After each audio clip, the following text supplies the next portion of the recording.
Hello, everyone. My name is Obarogbo. I'm a software engineer with Microsoft. I work on the Windows Protocol Test Suite team. And for this session, I'm going to be talking about the Windows Protocol Test Suites. I'll be covering the architecture and design, and show some usage, some ways that you can use the Windows Protocol Test Suites for testing your protocol implementations. So the agenda, we'll begin with a brief background, and then we'll look at the test suites architecture, discuss application design, test case design, and we'll talk about SUT control, and then we'll look at the different ways you can run the test suites. So the background, Windows Protocol Test Suites came about due to Microsoft's open connectivity principles and interoperability. Some of those include open protocols for some for some specified Microsoft products. Windows is one of those products. We are committed to providing open protocols, open APIs, access to the teams developing this, and open source compatibility. So these Microsoft protocols and products, as Microsoft is committed to ensuring that these protocols are interoperable with open source implementations. Also support for standards, industry standards, data portability from Microsoft systems to implementing systems, and open engagement. So the Windows Protocol Test Suites is designed to evaluate whether a protocol implementation meets certain interoperability requirements. I'm going to discuss more on what interoperability requirements mean. They were originally developed for in-house testing of Microsoft's open specifications. So the protocols are developed for Windows, and the Windows Protocol Test Suites was developed to verify that Windows behavior is exactly as is specified in the open specifications. So the protocols are developed for a Windows to Windows machine communication, and then the open specification is released to describe that behavior. The Windows Protocol Test Suite is used to verify that Windows behavior is exactly as is described in the protocols. These days, it's also used to test third-party implementation. So if you have an implementation of any of the Windows protocols, the Windows Protocol Test Suites can be used to test your implementation. It is worth noting that the Windows Protocol Test Suites do not cover every protocol requirement in a protocol, and it is not a certification of your implementation. It is simply to be used as an indication of interoperability to verify that your implementation meets the open specifications. Okay, the goals of the test suite is to be open source, and the test suite is available on GitHub, github.com/Microsoft/Windows Protocol Test Suites. Is designed to be cross-platform. At the moment, we support Windows, Linux, and Mac OS as first-class citizens, but really any platform that supports .NET 7 should be able to run the Windows Protocol Test Suites. We implement protocol features as tests. So the Windows Protocol Test Suite is not a complete implementation of the protocol. Rather, it implements specific features of the protocol in the form of a test. It verifies the behavior and ends the connection. The open specs docs are available online, docs.microsoft.com, open specs Windows protocols, and currently the Protocol Test Suite supports multiple protocols, RDP, server and client, SMB2, AD family, and a host of others. So the way we go about writing the test methodology, like I said, Windows client and Windows server. So I'm going to just describe a server-side implementation, and I'm going to do this because most of the test suites that we have today support server-side. We have a single test suite for client-side, which is RDP client, and we have a single test suite to test a standalone implementation, but most of the test suites support server-side. So we have an example, Windows client and Windows server, that the protocol has been, updated for, and that update is placed on docs.microsoft.com on the open specifications. What we do in the Windows Protocol Test Suite team is to go to docs.microsoft.com, exactly as every other third party, and we implement the test suite as a client using just the open specifications. After implementing the test suite or implementing tests on the test suite, we run the test suite against Windows Server to verify that the behavior is exactly as is described in the open specification. Barring any failures, we can also run the test suite against third-party implementations to also help identify and debug issues on that implementation. So basically, what we are saying is, if the test suite can run against Windows Server and verifies that the behavior is the same with what's on the open specification, and we run that against any implementation, and we verify that the behavior is the same with what's on open specification, there's a high likelihood that Windows client, the partner's implementation, and Windows Server are all interoperable. So the architecture. Like I mentioned, the protocol test suite is available as first-class citizens on Windows, Linux, and Mac. And this is possible because of .NET 7, which is cross-platform and available on these three platforms. So the protocol test framework is kind of like the foundation. It is based on MS Test.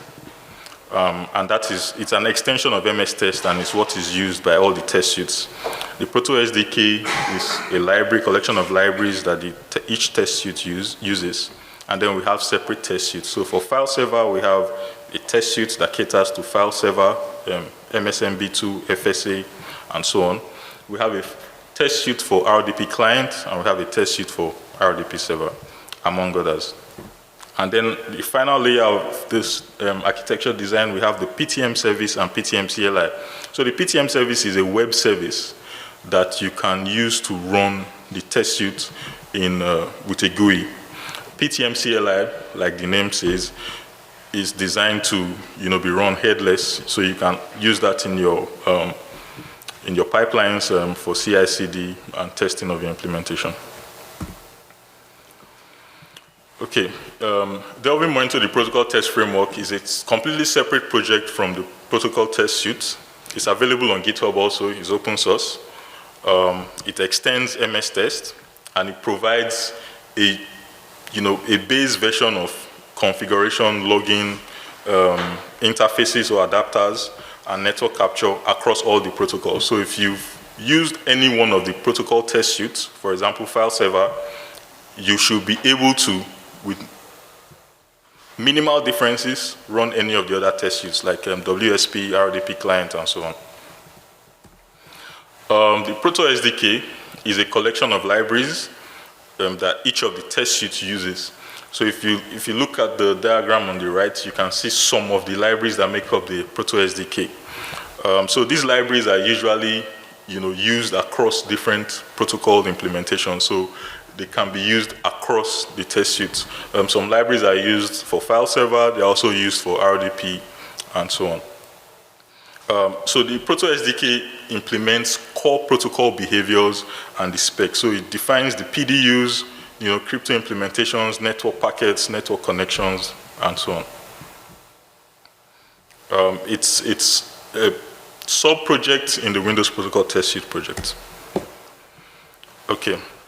So how do we design test suites? For a test suite like file server, for example, we have to look at the architecture. The general design of file server is a client connecting to a server, making requests, and the server responds. What are the interfaces that we'll need, building on the protocol test framework, example test cases, and then we also consider undetermined partner implementations as specified in the open specification. For example, if the specification document, like what we have on the screen, MSSMB2, specifies that the server should not do return symbolic links with an absolute target, and so on. Now, if you look to the bottom there, you will see 6, which means that there's something in the appendix. And the appendix says, Windows-based servers will return an absolute target. In this instance, it doesn't say, it's not a requirement of the protocol. So we have to consider cases where an implementation does not behave as described in the protocol. So in this case, for example, the test suite is not going to flag the test as a failed test. It's going to be more of an undetermined. And then finally, we do the implementation, which is basically if the existing SDK covers all the PDUs that are necessary and the network connections necessary, then we simply implement the test cases. If not, we add to the SDK, expand the SDK, and then create test cases. Currently, we have 2 types of tests in the test suite. We have the traditional tests and model-based tests. So model-based tests are generated. At the moment, we no longer expand the model-based tests, but we support what is existing. The model-based tests, because they are generated, auto-generated, they provide better coverage over the test, over the protocol with parameter combinations, message sequences, and so on. Traditional tests are written by hand. So for a traditional test, we'll look at the document, look at the feature, the behavior of the protocol, and then write a particular test to test that behavior, that exact behavior. For example, if a test says, when you send -1, this is the expected response, we write a test that sends -1 and gets the response. If the protocol specifies any other value, you throw an error or whatever, then we write a test to test any other value and throw in an error. But if the protocol is not explicit, then we don't write tests for them. So just to buttress that, the open specification says if server sends message A to client and the client must respond with message B. And it also says if A is invalid, client must return error message C. So what we do is to take that and then write a specific test case. If the server sends this, when the client responds, we assert that the response is exactly as specified in the open specs. And then we write a separate test to test if the A is invalid, assert that the response must be an error, must be the exact error message C, which is expected.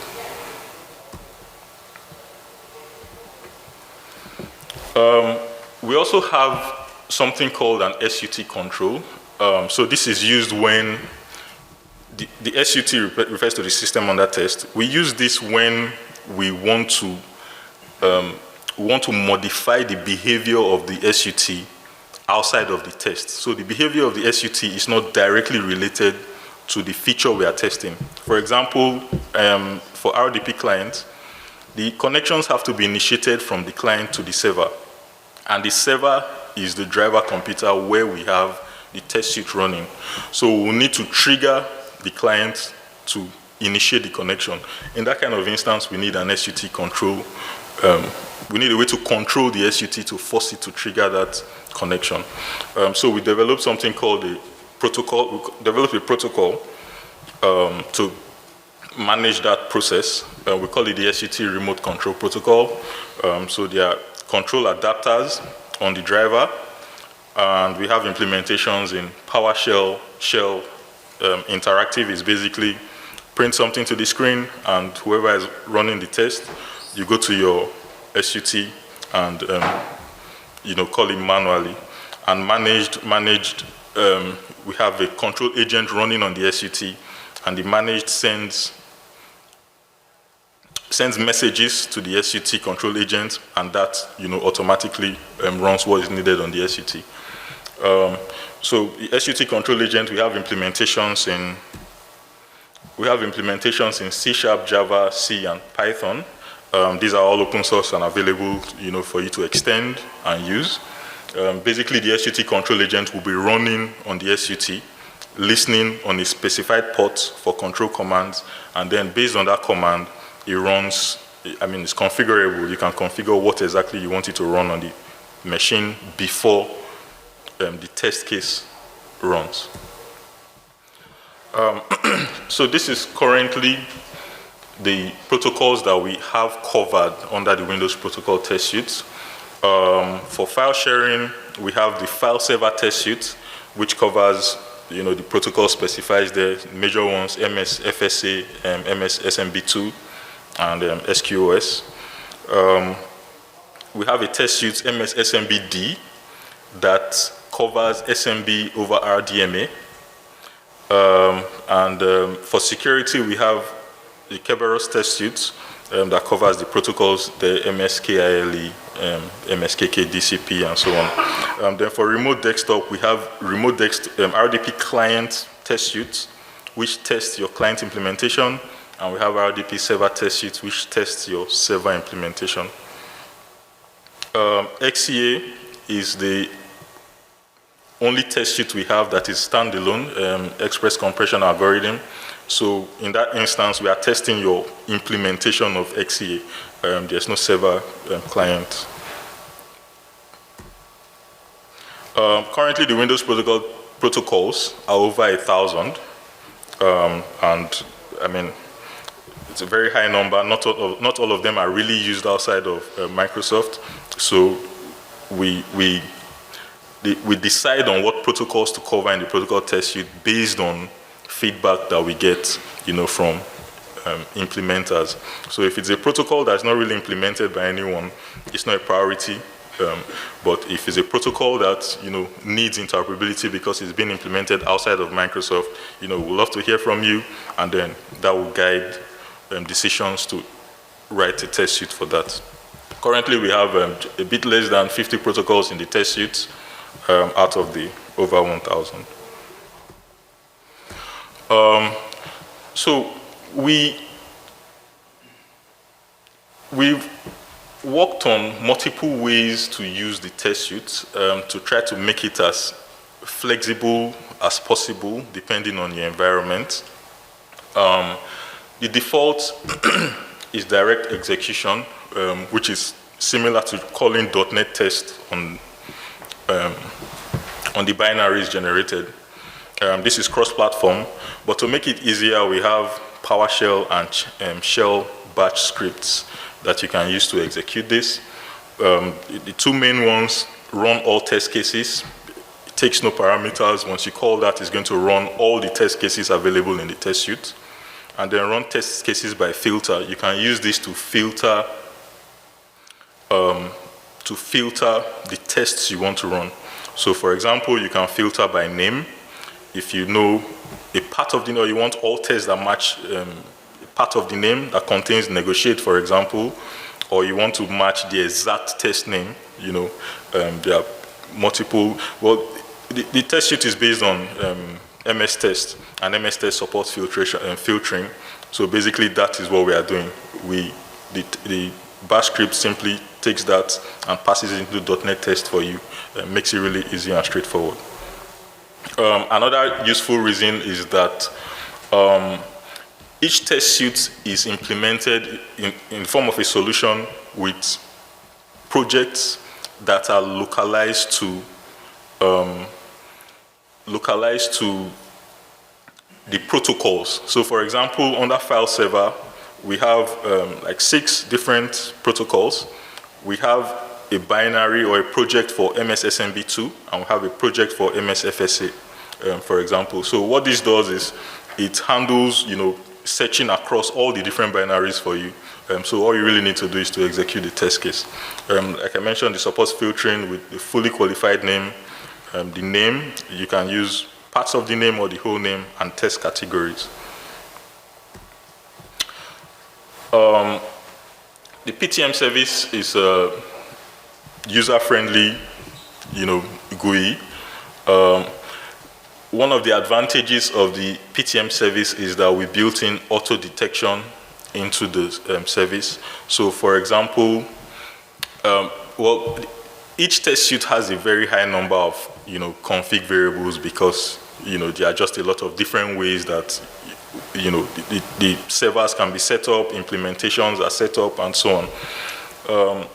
So the PTM service is useful in the sense that, it's easier for you to manage the configurations, rather than digging through all the config files. It brings everything and presents it in a very friendly manner. It's a web service that is run, it's cross-platform, it's also based on .NET 7, and it supports multiple test use versions. So files, you can have file server, RDP server, RDP client, all on the same test sheet. You can also create your own custom filtering rules. Using .NET Test, you are kind of constrained to using the filtering rules that we've defined, which include the test name, the test class, and the test categories. So we have categories for each test, kind of based on what protocol the test is for.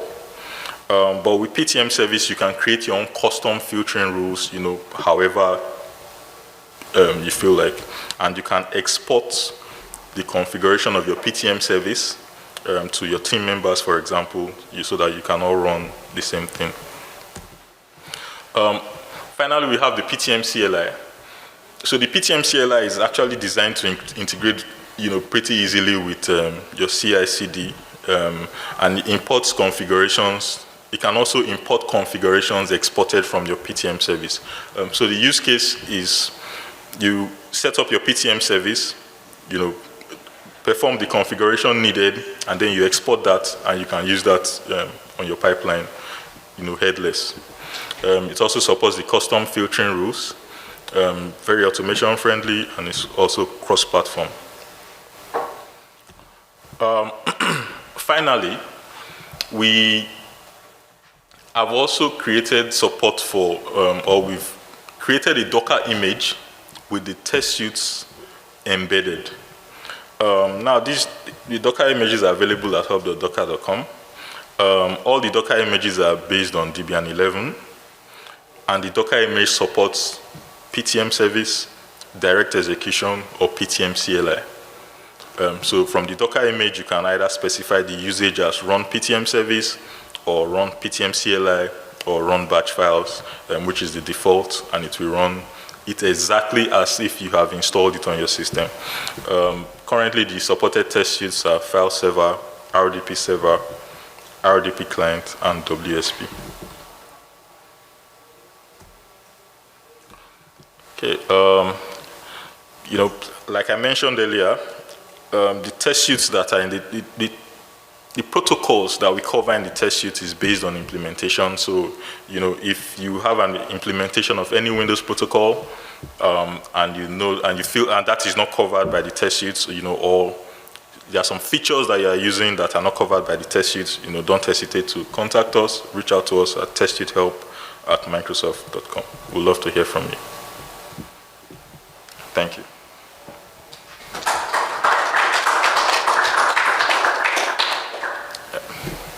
Is the RDMA test suite also available on Linux or on your Windows? Oh, good question. So the question is, are RDMA test suites available on Linux or just Windows? So at the moment, just Windows because of hardware requirements. We are working to port it, but for now, it's just Windows. Is there a Docker image for the Windows hardware lab kit? Windows hardware lab kit? Yeah, the one that has all the storage tests. That's not from my team. Oh, okay. Yeah. Yeah, I thought you would know. I can find out and have that conversation with you, but that's not my team. Wait. So no SMB3 support? SMB3? So the question is no SMB3 support. Yes, we support SMB3. I thought at the beginning it said it was SMB2 was the max. Oh no, so the protocol is called SMB2, but the versions range from version 2.0 to 3.1. So the MS SMB2 is like the name of the specification, but it covers like... Yeah, everything. Okay. I just slide on SMP trying to understand that. So is that the agent is something that you can install on or implement on a third-party server also? Sorry? The agent part here, right? So the agent, I guess it runs on a CPU. That means if it's a non-Windows file server, a third-party vendor can implement the agent. Is that right? Yes, exactly. What does it actually, can you give an example like what kind of operations or changes you can make on the... Okay, so the question is if the control agent, if a third party can implement the control agent and what kind of changes it makes on the SUT. So the kind of changes are really changes that you want the SUT to perform before the test is run or when the test is running. So yeah, if you want to begin the test and then shut down something or turn off something, yes, you can do the test and then do that and continue the test. Can, let's say, I add additional test cases to this? So the question is if you can add test cases. Yes, you can. I mean, it's available on GitHub, although, we'll have to merge and make sure that, everything works, but yes, we encourage contributions. We've received a couple of contributions and we'll love to have those. Or even to start with, I can add cases myself and then later decide to, because maybe I want to test a very specific behavior of my own system that does not make sense. Oh yes, you can. So the question is if you can add your own test cases and just for your own self. Yes, it's available on GitHub, so you can. Sorry, one more question. Do you have any examples of failures in the file server and how you debug them, like in terms of I/O error or network error, or is there a kind of a hint in the failure? Okay, so the question is an example of failures when you're running a test and how you debug them? Yes. Okay, so we have a log that is generated, although it's generated in Visual Studio tests format.trx, so you can use that to see the exact failures. If you run it on PTM service, you can see, let me see, hold on.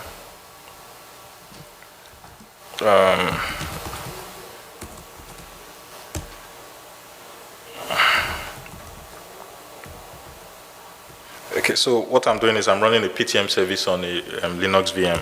So you can see a log, a visual log, describing the steps taken and where exactly the test failed, what the assertion was, where the test failed. So I think I have a couple of yes. View results. So for this, I have 13 passed tests and 2 failed. So if we click on the failed, you can see where the check succeeded and then where it failed. So it failed when it was making this assertion. Non-Windows implementation must set compression algorithms to this if they are supported by the SUT. So. Okay, thank you. So just to add to that, do you dump the packet traces? Okay, so the question is if we dump the packet traces, no. So yes, you might have to run your own packet tracing, but we don't. One question, I've used this many years back, but that time it was more like a compliance suite, but do you support like number of XP and is it like a one-to-one? Okay, so the question is if the test suite is a one-to-one, you can run a one-to-one, yes. So for file server, we support file server standard environment and a cluster environment, but you are running one-to-one. If you do the Docker stuff though, it's just limited by the number of containers you need. So we run multiple concurrently, just different Docker instances targeting different machines. Yeah. One Docker thing per Yeah. What do you have to pass through to the Docker container or the file server test? So you, okay, let me see. We have the description on hub.docker.com, but let me see if I can just quickly run. There, then you don't need to go through it. Okay, so from the Docker image, you can run the PTM service, you can run the batch files, and you can run the PTM CLI, but you have to specify the usage. So the usage, if you say usage run PTM service, then it will start with a PTM service. Say usage run PTM CLI, then you specify the profile it should run and so on, and then to run it. Yeah. Yeah, I'll check it out. Thank you. All right, thank you.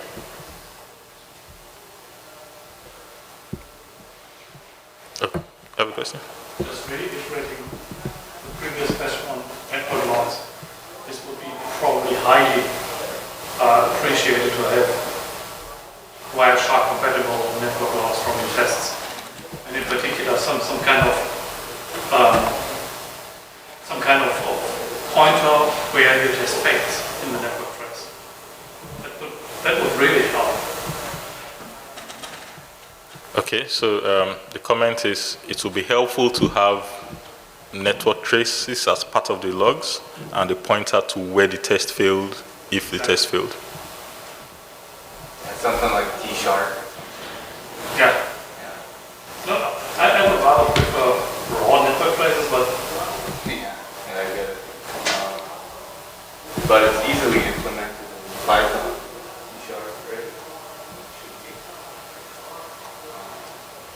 Well, it's something to consider. We'll look at it. No promises. Difficult, I assume, to do it inside the Docker container. It would have to be built into their actual PTM execution. sure. But what we do for our test suite is you are generating the packets manually. You don't use the kernel to whatever do the TCP stack. We just dump the contents with some custom TCP headers. So as you write the packets raw, But I'm not your comments indicate to me that you're part of the team. Okay, sorry, I didn't.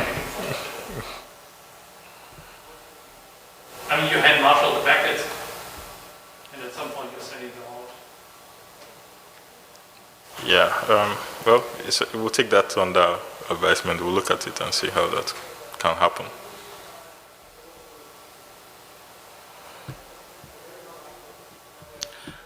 All right, thank you. Thanks for your time. Thanks for your question.